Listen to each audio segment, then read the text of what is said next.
कामचोर देवरानी।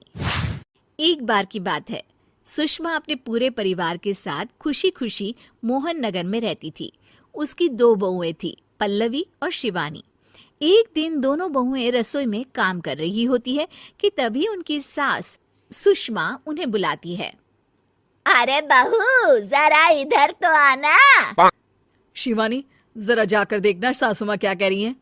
दीदी आप ही देख लो ना जाकर, आपको भी तो सुनाई दे रहा है। अरे मैं आटा गूंद रही हूँ ना, तुम चली जाओ। हाँ तो मैं भी तो सब्जी काट रही हूँ ना दीदी। अरे बहू जल्दी आओ। ओफो, ये तो जाएगी नहीं। मैं ही जाकर देखती हूँ कि क्या करना है। पल्लवी सुषमा के कमरे में जाती है। जी मम्मी जी, क्या हुआ? शाम को घर पर कुछ मेहमान आने वाले हैं, तो तुम अच्छा सा खाना बना लेना बहू। ठीक है मम्मी जी, आप बता दीजिए क्या क्या बनाना है और कितने लोग आ रहे हैं। सुनील की मौसी जी और उनका पूरा परिवार आ रहा है। कुल मिलाकर 3 लोग और हमें मिलाकर हुए 9 लोग। तो अभी से ही तैयारी करना शुरू कर दो। और हाँ, घर की सफाई भी कर देना, हाँ, अच्छे से। जी मम्मी जी, सब काम हो जाएगा, आप चिंता मत कीजिए। पल्लवी शिवानी को घर में मेहमान आने वाले हैं इसके बारे में बताती है। क्या 9 लोगों का खाना बनाना होगा, घर की सफाई करनी है? बाप रे, सासू माँ ने तो हमें घर की नौकरानी ही समझ कर रखा है। ऐसा नहीं बोलते शिवानी, हम इस घर की बहू हैं और घर के काम करना हमारा फर्ज है।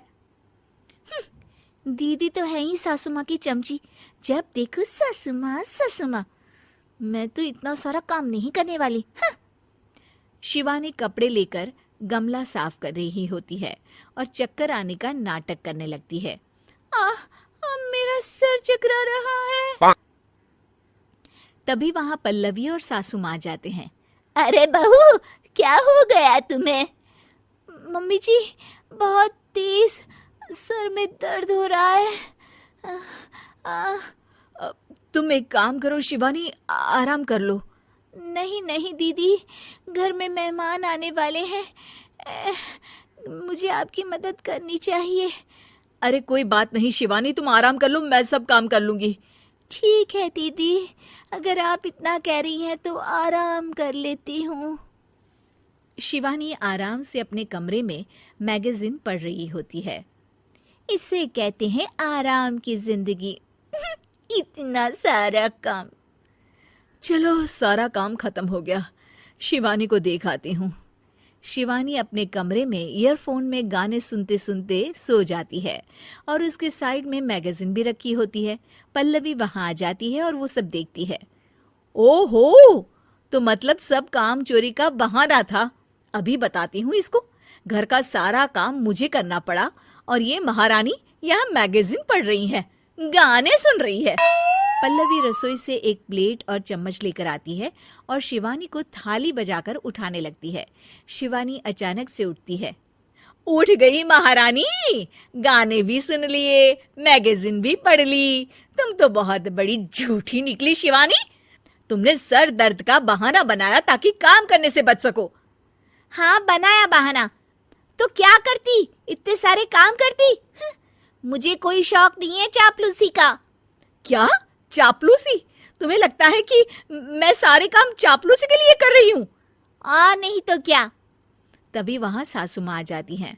अरे बहू, वो लोग बस आने ही वाले हैं, तुम तैयारियां कर लो। जी सासू माँ, तुझे तो मैं बाद में देखती हूँ। सब खाना खाने बैठते हैं और खाना शुरू करते हैं। तभी सुनील की मौसी बोलती है। वाह भाई वाह, खाना तो बहुत ही अच्छा बना है सुषमा जी, एक एक चीज में क्या स्वाद है। ये सुनकर शिवानी मुंह बना लेती है। उसे अपनी जेठानी की इतनी तारीफ रास नहीं आती।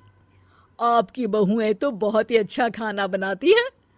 हाँ, बनाती तो दोनों ही अच्छा है, पर आज ना ये सारा खाना बड़ी बहू ने बनाया है। छोटी बहू की तबीयत ठीक नहीं थी, सो इसलिए। मानना पड़ेगा सुषमा जी, आपकी बड़ी बहू तो बहुत ही गुणवान है। पल्लवी की तारीफ सुनकर शिवानी को जलन होती है। पल्लवी ये सुनकर खुश हो जाती है और शिवानी की तरफ देखकर उसे चिढ़ाती है। कुछ देर बाद मेहमानों के जाने का वक्त हो जाता है। मौसी जी सबके लिए उपहार लाई होती है। वो सबको शगुन के पैसे देती हैं और अंत में पल्लवी के पास आती है।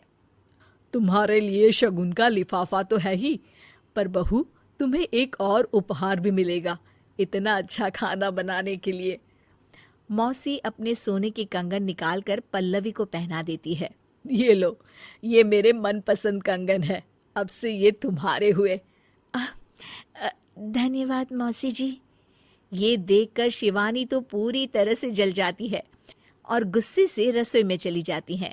तभी वहां पल्लवी आ जाती है और उसे अपने कंगन दिखाने लगती है। देवरानी जी, अब आपका सर दर्द ठीक तो है ना? मुझे लगता है कि अब सर दर्द शुरू हो गया होगा आपका।